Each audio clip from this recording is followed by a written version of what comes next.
Morning students. हम लोग BSc part first physics unit first पढ़ रहे हैं, पेपर फर्स्ट की। पहले के लेक्चर्स में हमने पढ़ा कि किसी भी घटना को बताने के लिए हमें निर्देश तंत्रों की आवश्यकता होती है। तो अब हम पढ़ेंगे कि निर्देशांक रूपांतरण क्या होते हैं। जैसे मान लो किसी भी घटना को बताने के लिए हमें एक निर्देश तंत्र की आवश्यकता होती है। जैसे किसी घटना को हमने एक निर्देश तंत्र में बताया, उसी घटना को यदि हम किसी अन्य निर्देश तंत्र में बताते हैं तो घटना के जो प्रेक्षण होंगे वो चेंज हो जाएंगे। जैसे मान लो हम किसी प्लेटफॉर्म पे खड़े हैं तो हम जो बाहर की चीज़ों को देखते हैं जैसे पेड़ पौधे आदि हमें स्थिर दिखाई देते हैं, लेकिन उन्हीं पेड़ पौधों को अगर हम चलती गाड़ी से देखें तो क्या होगा कि वो हमें विपरीत दिशा में गति करते हुए प्रतीत होंगे।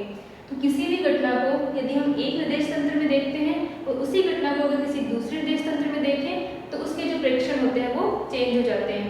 तो इन प्रेक्षणों के मध्य जो संबंध होगा वो क्या कहलाते हैं? निर्देशांक रूपांतरण कहलाते हैं। क्योंकि किसी भी जैसे मान लो कोई निर्देश तंत्र है अपने पास में, ठीक है, ये XYZ निर्देश तंत्र है। इसमें कोई कण यहाँ स्थित है P XYZ, तो इसके जो निर्देशांक है वो इस तंत्र में XYZ है।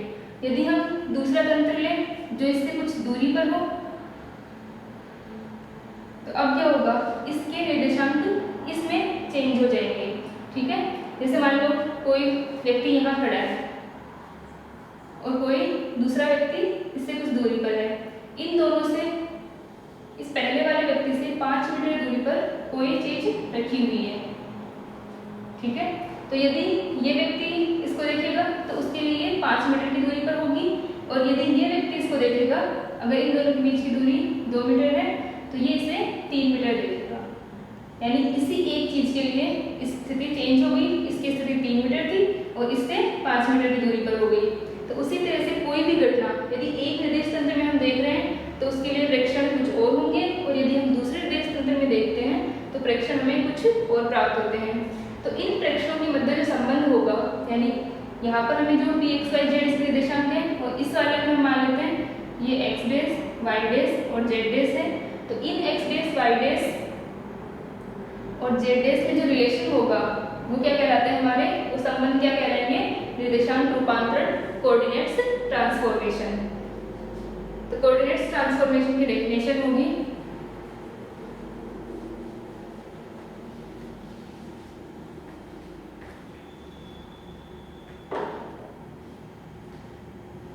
किसी घटना के लिए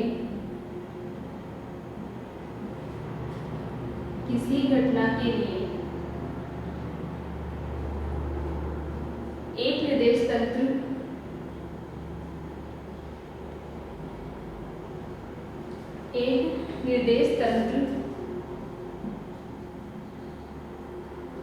में लिए गए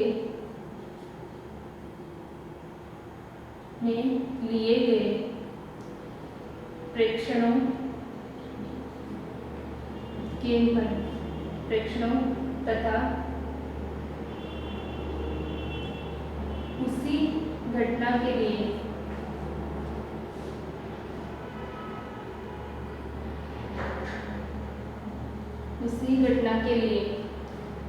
अन्य निर्देश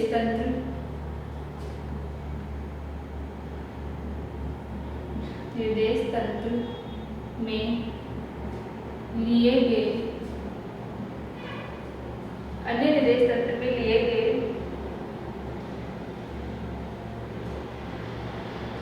प्रेक्षणों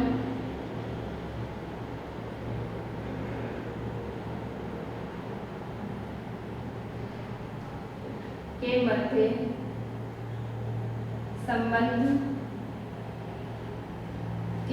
संबंध बताने वाले संबंधों को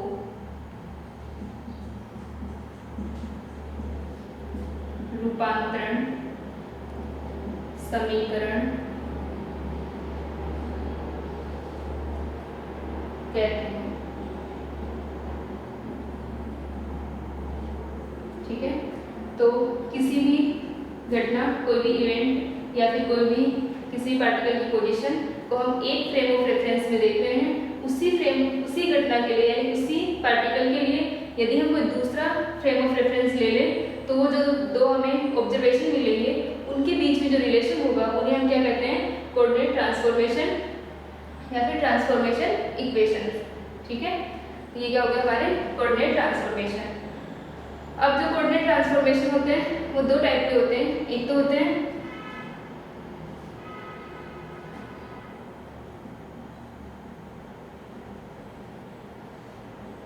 रूपांतरण समीकरण।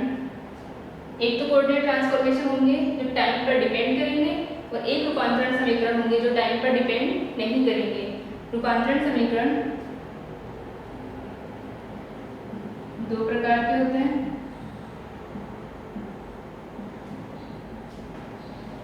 पहला है समय आश्रित और दूसरा है समय अनाश्रित।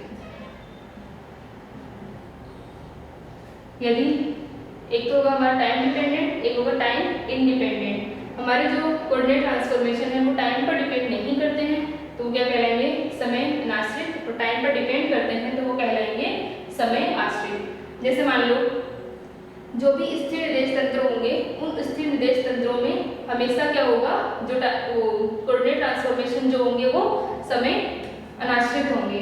जैसे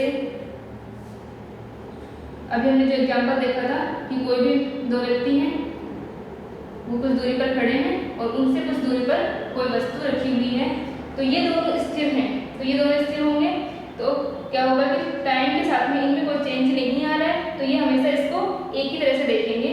तो यहाँ पर जो ये रूपांतरण समीकरण होंगे वो टाइम के साथ में चेंज नहीं होंगे क्योंकि ये दोनों क्या है, स्थिर हैं। तो हमारे जो कोऑर्डिनेट ट्रांसफॉर्मेशन आएंगे वो समय अनाश्रित होंगे। और यदि इनमें गति हो रही है इनके मध्य, तो गति होने की वजह से क्या होगा, समय के हिसाब से दूरियां चेंज होती रहेंगी। तो दूरी चेंज होने की वजह से वो हमारे क्या होंगे, समय आश्रित होंगे। टाइम पर डिपेंड करेंगे कि किस टाइम पर कौन सी फ्रेम जो हम ले रहे हैं, निर्देश तंत्र हम जो ले रहे हैं वो कहाँ पर है। तो हमारे जो निर्देश तंत्र मान लो दोनों निर्देश तंत्र स्थिर हुए, अगर स्थिर होंगे तो वो किसी भी घटना को उसी जगह देखेंगे, और अगर इनमें गति हुई तो वो निर्देश तंत्र टाइम के हिसाब से चेंज हो जाएंगे। ठीक है, दो टाइप हो जाएंगे, समय आश्रित और समय अनाश्रित।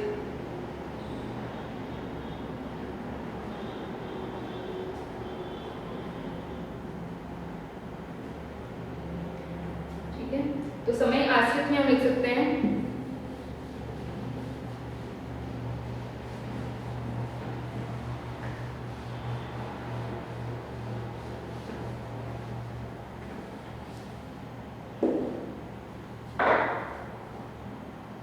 यदि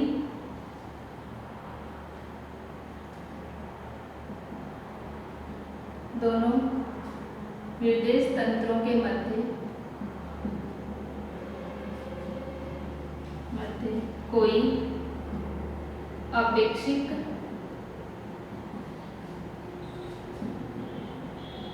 गति नहीं होती है, अपेक्षित गति नहीं होती है,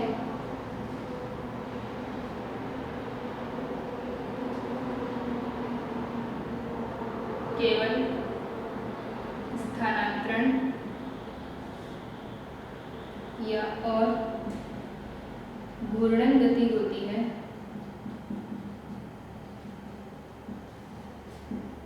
तो रूपांतरण समय आश्रित टाइम डिपेंडेंट होते हैं। ठीक है, यदि उनके मध्य कोई अपेक्षित गति नहीं हो रही है, केवल स्थानांतरण या घूर्णन गति हो रही है। क्योंकि मान लो निर्देश तंत्र स्थानांतरण से मतलब है कि उनके बीच में बस कुछ स्थान का फर्क है, दोनों एक यहाँ पर है और दूसरा निर्देश तंत्र हमने कुछ दूरी पर ले लिया है, यानी इनके बीच में कुछ दूरी है। तो सिर्फ ये दूरी है इनके बीच में, ओनली स्थानांतरण है, कोई गति नहीं हो रही है। यहाँ पे दोनों ही क्या है, स्थिर हैं। तो अगर ये किसी ऑब्जर्वेशन को देखेंगे, किसी इंसिडेंट को देखेंगे, किसी भी इवेंट को देख रहे हैं, तो क्या होगा, वो इवेंट हमेशा वैसा ही रहेगा, टाइम पे डिपेंड नहीं करेगा। या फिर ये घूम रहे हैं, जैसे मान लो ये घूम रहे होते तो इनकी जो दूरी होती है वो चेंज नहीं होती, क्योंकि घूर्णन गति में दूरी चेंज नहीं होती है, एक फिक्स एक्सिस के सापेक्ष ये क्या होते हैं, घूम रहे होते हैं। क्योंकि अगर ये गति कर रहे होते हैं तो ये पोजीशन चेंज कर रहे होते हैं, लेकिन अगर ये घूम रहे हैं तो ये सिर्फ इसी स्थान पर घूम रहे होंगे, तो इस पॉइंट की दूरी इनके लिए चेंज नहीं होगी। तो यदि स्थानांतरण और घूर्णन हो रहा है तो जो हमारे रूपांतरण समीकरण होंगे, जो कोऑर्डिनेट ट्रांसफॉर्मेशन होंगे, वो क्या होंगे, टाइम इंडिपेंडेंट होंगे।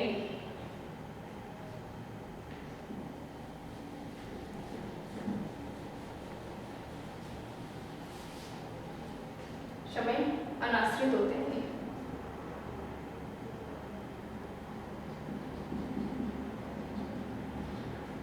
और यदि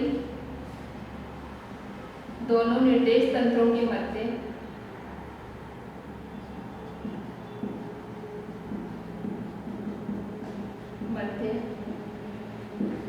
अपेक्षित गति होती है, अपेक्षित गति, यहाँ पर हम रिलेटिव वेलोसिटी की बात कर रहे हैं, यानी एक दूसरे के रिस्पेक्ट में गति हो रही है। अपेक्षित गति होती है तो रूपांतरण समय आश्रित होते हैं।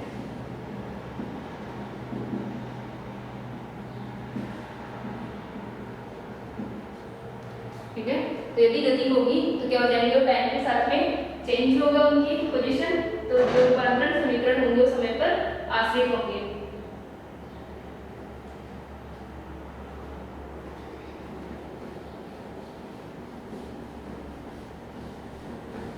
सबसे पहले हम ले रहे हैं समय अनाश्रित रूपांतरण समीकरणों को, जो टाइम पर डिपेंड नहीं कर रहे हैं, यानी दो स्थिर निर्देश तंत्र हम लेके चल रहे हैं।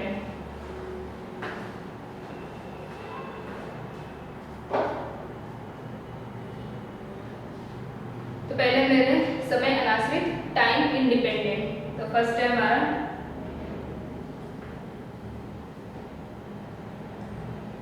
स्थानांतरित निर्देश तंत्रों के लिए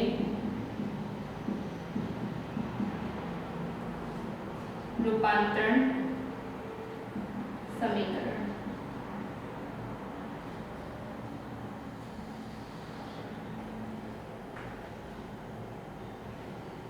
यहाँ पर हमारे जो निर्देश तंत्र है वो स्थानांतरित है, यानी उनके बीच में कुछ दूरी है। एक निर्देश तंत्र हमारा यहाँ पे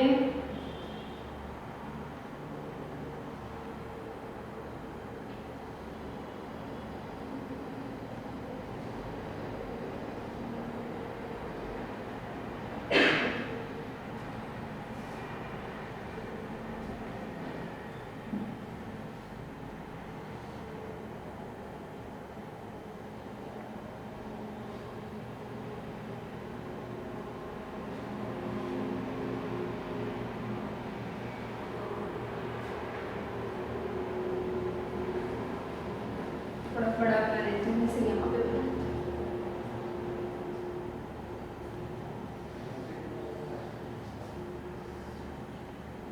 ये हमारा फ्रेम है, एस फ्रेम, एक्स वाई और जेड इसके एक्सेस है। दूसरा फ्रेम हम ले रहे हैं एस बेस फ्रेम, ये है एस बेस फ्रेम, इसके एक्सेस हैं एक्स डेस, वाई डेस और जेड डेस। इन दोनों फ्रेम के जो ओरिजिन है, मूल बिंदु है ओ और ओ डेस, इन दोनों के बीच में कुछ दूरी है। ये दूरी मानते हैं R0 दूरी है, और इससे कुछ दूरी पर इस फ्रेम में यहाँ पर अपने पास क्या रखा हुआ है, एक P x y z होंगे इसकी कोऑर्डिनेट्स, इसके रिस्पेक्ट में, s के रिस्पेक्ट में, और दूसरे वाले के रिस्पेक्ट में हो जाएंगे x डेस, y डेस, z डेस। ठीक है, ये इस वाले फ्रेम में एस डेस फ्रेम में किस दूरी पर रखा हुआ है, आर डेस दूरी पर,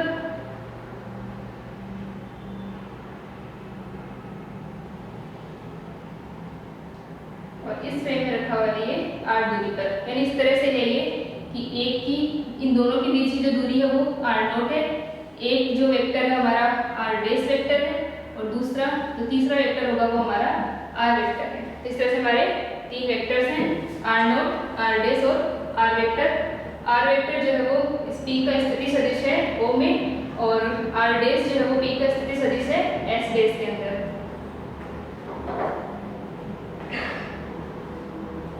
सबसे पहले लिखते हैं, माना एस व एस डैश दो निर्देश तंत्र हैं जिनके मध्य जिनके मूल बिंदुओं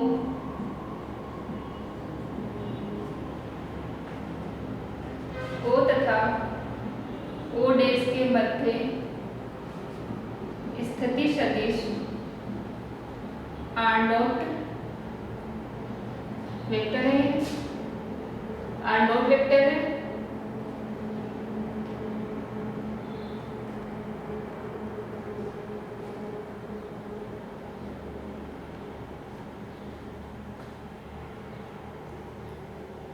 किसी बिंदु P के निर्देशांक, ठीक है, हमने कोई पॉइंट लिया है P जिसके कोऑर्डिनेट्स S फ्रेम में x y z है और S डैश फ्रेम में x डैश y डैश और z डैश है। तो किसी बिंदु P के निर्देशांक S तंत्र में x y z है तथा S डैश तंत्र में x dash y dash z dash है। बिंदु P का स्थिति सदिश, P का जो पोजीशन वेक्टर है वो S में तो क्या है R वेक्टर है, और S डैश में जो है वो R डैश है। ठीक है, तो यहाँ पर क्या हो जाएगा, बिंदु P का स्थिति सदिश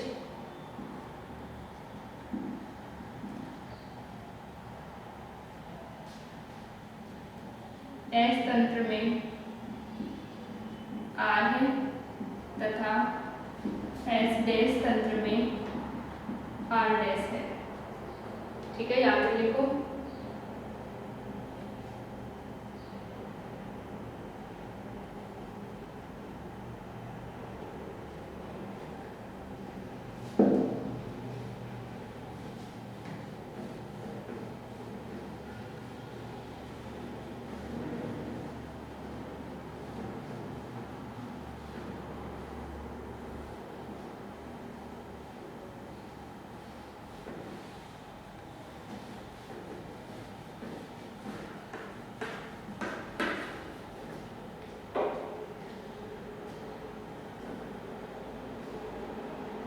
अतः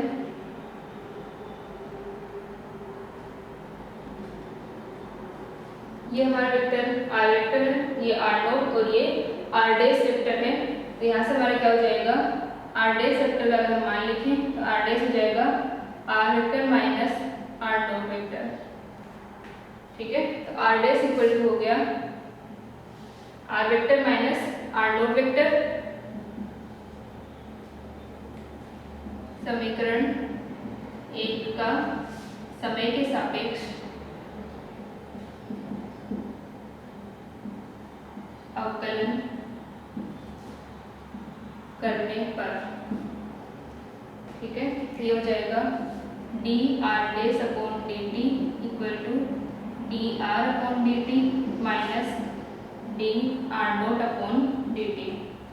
चूंकि आर नोट नियत है अतः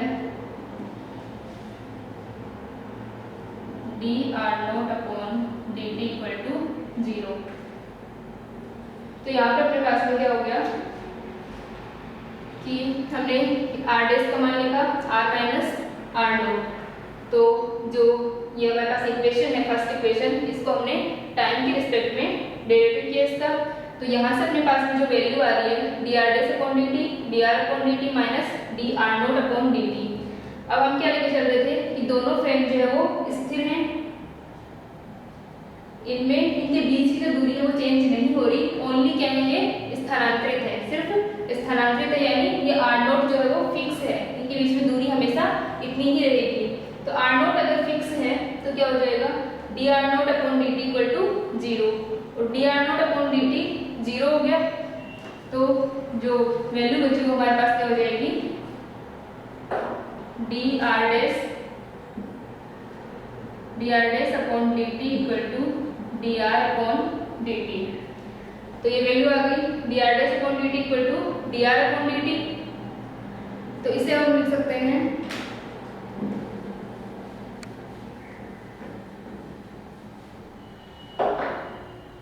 v dash equal to v।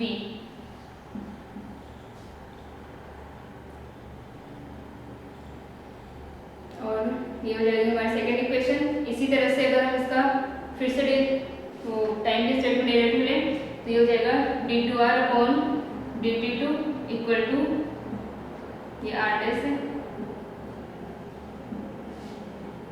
तो डबल डेरिवेटिव या फिर हम dv/dt dv'/dt या dv/dt ले सकते थे। तो ये हो जाएगा a dash equal to a। ठीक है, तो यहाँ पर अपने पास में 3 रिजल्ट आए कि जो r डैश था वो हमें मिला, r डैश हमें मिला r minus r not, v dash हमें मिला v और a डैश हमें मिला a। यानी ये 3 ऑब्जर्वेशन हमने किए कि कोई भी पार्टिकल जो था वो s डैश फ्रेम में यहाँ पर था r डैश डिस्टेंस पे, s फ्रेम में ये था r डिस्टेंस पे। तो इन दोनों के जो रिलेशन इस s फ्रेम और s डैश फ्रेम के जो r डैश और r थे उनमें हमें क्या रिलेशन मिला कि r डैश की वैल्यू जो थी वो चेंज हो गई, r के बराबर नहीं थी, कुछ और मिली हमें, r माइनस r नॉट मिली। ठीक है, और जो v डैश थी, अब ये दोनों फ्रेम स्थिर थी, इनमें कोई गति नहीं हो रही थी, तो हमें v डैश का मान और v का मान समान प्राप्त हुआ है और a डैश और a का मान भी हमें समान प्राप्त हुआ है। तो इसको जैसे हमने पहले एग्जाम्पल देखा था कि हम ये ले रहे थे कि कोई व्यक्ति हमारा यहाँ पे है, दूसरा व्यक्ति इस जगह पे खड़ा है और एक चीज कुछ भी इनसे, कोई गाड़ी है जो यहाँ इनसे इतनी दूरी पर है, तो ये इनसे 5 मीटर दूरी पर थी, इस वाले से 3 मीटर की दूरी पे थी और इन दोनों के बीच की डिस्टेंस 2 मीटर थी। तो यहाँ से हम देख सकते हैं कि हमारा जो r डैश था, पहले हमारा जो r है वो कितना है 5 मीटर है, r नोट हमारा कितना हो गया 2 मीटर हो गया। ठीक है, तो हमें जो r डैश मिलेगा यानी इस वाले से, इसको हम s मान लें और इसको हम s डैश मान लें, तो इस वाले व्यक्ति से कितनी हो गई, इसकी डिस्टेंस r डैश कितनी हो गई, हमें r डैश का मान मिल गया 5 माइनस 2 3 मीटर।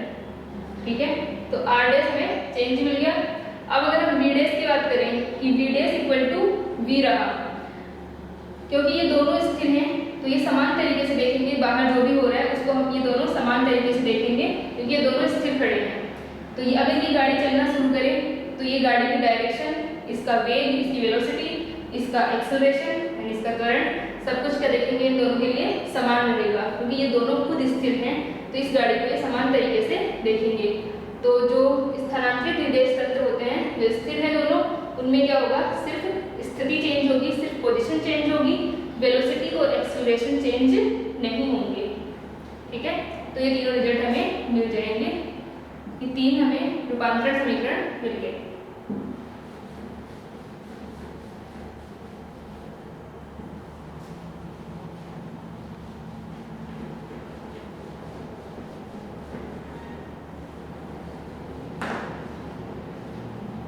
ठीक है, अब हमारा नेक्स्ट है कि यदि इनमें गति हो रही हो,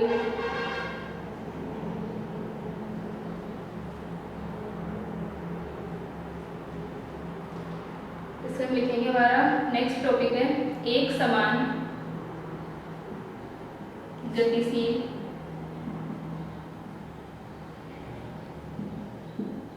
निर्देश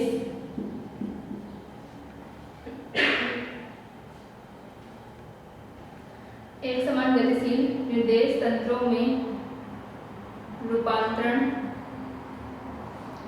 समीकरण।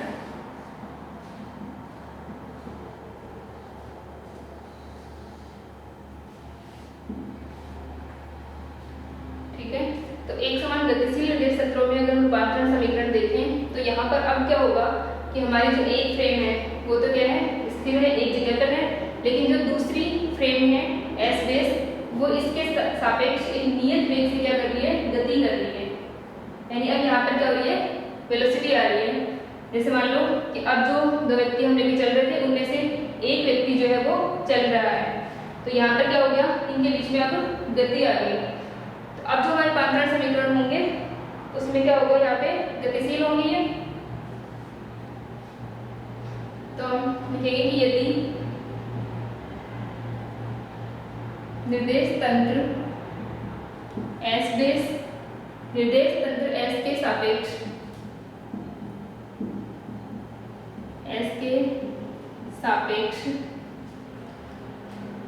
v वेग से, या फिर हम नियत वेग यानी कांस्टेंट वेलोसिटी से जा रहा है, कोई एक्सेलरेशन नहीं हो रहा है, त्वरण नहीं हो रहा है, नियत वेग v से गति करता है, तो रूपांतरण समीकरण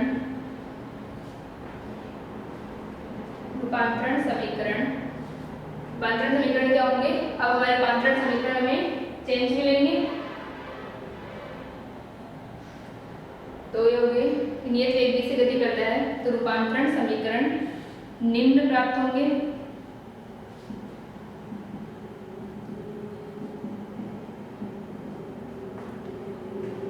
ठीक है, अब क्या होगा, यदि गति हो रही है तो हम इस दूरी को क्या लिख सकते हैं, ये दूरी इसकी वेलोसिटी की फॉर्म में लिख सकते हैं, क्योंकि हमारे पास में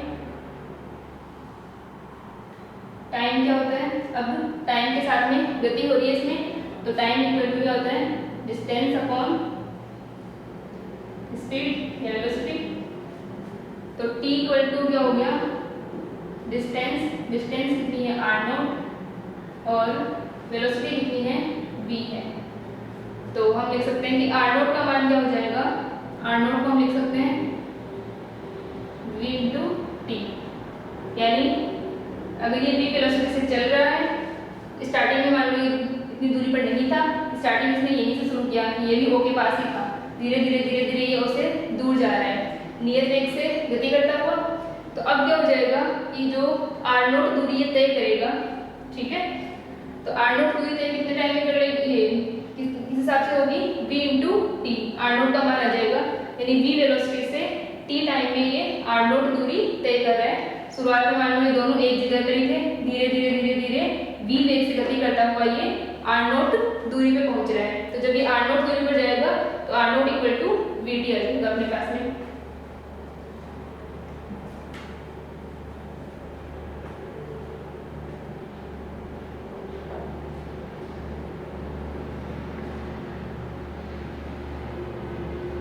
ठीक है, तो यहाँ से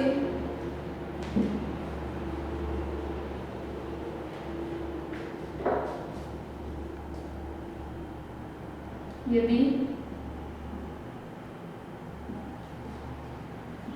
निर्देश तंत्र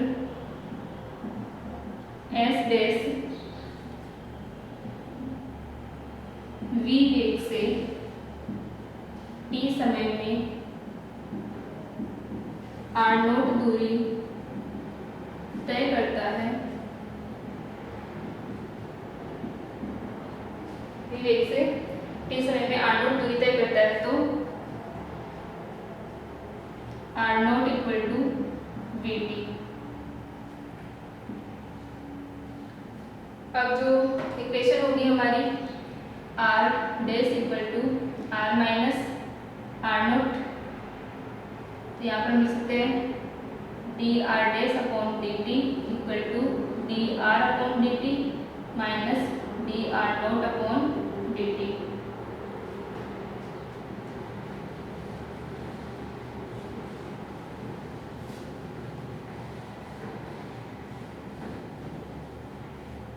ठीक है, इस इक्वेशन को भी हम लिख सकते हैं कि r dash equal to r minus r0 की जगह vt, क्योंकि ये डिस्टेंस तय कर लेगा, जो डिस्टेंस का मान रहेगा वो vt आ जाएगा।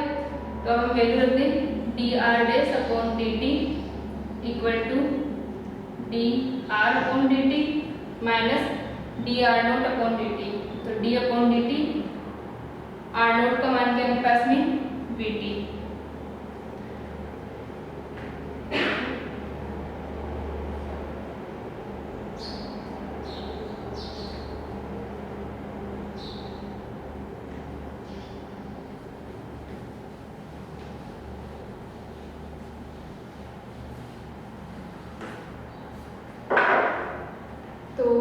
D r dash upon d t का मान हो जाएगा v dash equal to d r upon d t का मान हो जाएगा वी लेगी तो हमने ये वेलोसिटी ली है, इससे हम u ले लेते हैं माइनस इसको करेंगे तो ये हो जाएगा v।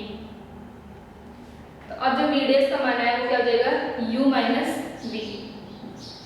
यहाँ पर क्या होगा कि जैसे मान लो अगर ये डैश गति कर रहा है तो ये इसको स्थिर प्रेक्षित नहीं होगा, क्योंकि ये खुद तो स्थिर है। जैसे मान लो हम खड़े हैं या फिर हम किसी गाड़ी के अंदर बैठे हैं तो जो बाहर वाली चीजें हैं, पेड़ पौधे हैं, तो वो स्थिर हैं, लेकिन हमें गाड़ी में बैठने के बाद वो हमें स्थिर प्रेक्षित नहीं होंगे, क्योंकि अगर ये गाड़ी आगे की तरफ जा रही है तो ये हमें पीछे की ओर गति करते हुए प्रतीत होंगे। तो हमारे सापेक्ष, हमारे रिस्पेक्ट में क्या होगी, इनकी कुछ ना कुछ वेलोसिटी हो गई। इसी तरह से यदि एस डैश v वेग से गति कर रहा है तो उसे s जो है वो गति करता हुआ प्रतीत होगा। अगर ये आगे की तरफ जा रहा है तो ये से पीछे की ओर आता हुआ प्रतीत होगा विपरीत दिशा में। तो यहाँ से जो v डैश का मान आएगा वो क्या होगा, इस s की गति आएगी इसके लिए u, और v वेग से ये खुद गति कर ही रहा है। तो यहाँ से क्या हो गया कि अब ये जो v डैश है, यानी इस पार्टिकल की अगर हम वेलोसिटी की बात करें तो क्या होगी, v डैश का मान अब u माइनस v हो गया। जैसे अब यहाँ पर क्या हो गया कि जो फर्स्ट एग्जाम्पल हमने लिया दो व्यक्तियों के लिए, अब इन दोनों के बीच में गति हो रही है। ये प्रारंभ में एक जगह पे थे, अब धीरे धीरे ये गति करता हुआ जा रहा है, और ये जो गाड़ी है उसमें भी क्या हो रही है, गति हो रही है। तो अब इस गाड़ी की गति इस व्यक्ति के लिए क्या हो गई, वो v डैश है। तो v डैश क्या हो गई, इस गाड़ी की वेलोसिटी, और u जो है इसकी वेलोसिटी प्रेक्षित होगी इस व्यक्ति को, ठीक है। और यहाँ पर या फिर हमें देखेंगे गाड़ी के लिए, गाड़ी के रिस्पेक्ट में हम देखें तो ये u हो गई, और ये हमारे पास में क्या हो गया, v हो गया। v वेग से ये गति कर रहा था। तो यहाँ पर अब क्या होगा कि वेलोसिटी भी अलग मिलेगी, यानी दोनों निर्देश तंत्रों में समान वेलोसिटी नहीं दिखेगी। ये जो s डैश वाला है वो v डैश मान को देखेगा, और s वाला है जो उसके अंदर u वेलोसिटी से थी। तो यहाँ से अपने पास में क्या हो गया, ये मान हमें इसके लिए मिला। अब यदि हम इसका फिर से अवकलन करें तो यहाँ पे ये हो जाएगा d2 r dash upon dt equal to d2 r upon dt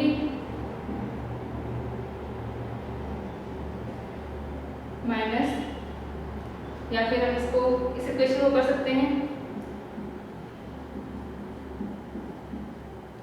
इसका मान 0 हो जाएगा, a डैश इक्वल टू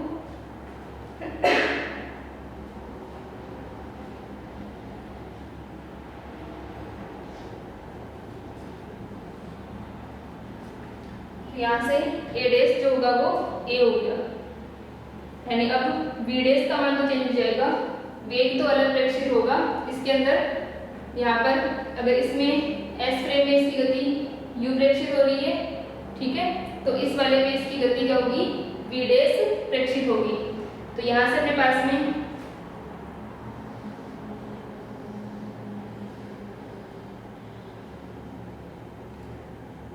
तो ये वैल्यूज अपने पास में आ जाएंगी, और जो a डैश है उसका मान जो है वो चेंज नहीं होगा, यानी यहाँ पर जब गति होगी तो पोजीशन चेंज होगी, वेग चेंज होगा, लेकिन जो एक्सेलरेशन है वो सेम रहेगा दोनों निर्देश तंत्रों के अंदर, क्योंकि इन दोनों के बीच जो गति थी वो एक नियत वेग था, कांस्टेंट वेलोसिटी थी, ठीक है।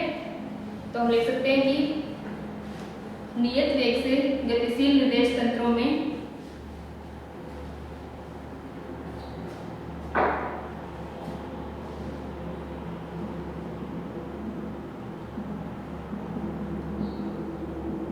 गतिशील निर्देश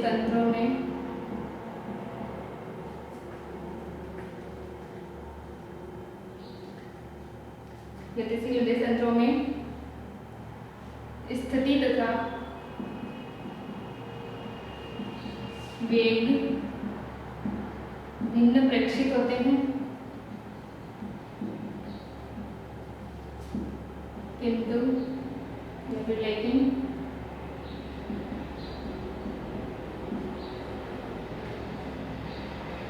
त्वरण समान रहता है।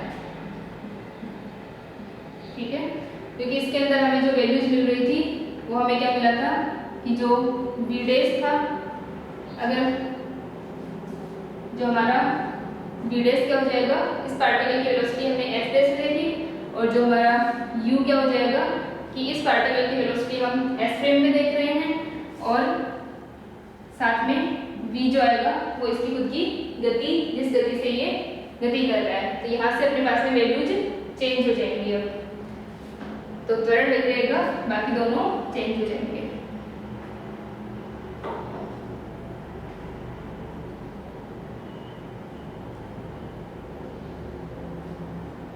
ठीक है, तो अब जब गति होगी तो ये हमारे क्या होंगे, समय आश्रित रूपांतरण समीकरण होंगे, क्योंकि यहाँ पर अब इनके मध्य क्या हो रहा है, गति हो रही है, टाइम पे डिपेंड कर रहे हैं। ठीक है, तो इस तरह से हम रूपांतरण समीकरण ज्ञात कर सकते हैं। अगर दो निर्देश तंत्र है हमारे पास में, उनके मध्य गति हो रही है, तो किस तरह से रूपांतरण समीकरण में मिलेंगे, और यदि दोनों स्थिर हैं तो किस तरह से हमें रूपांतरण समीकरण मिलेंगे।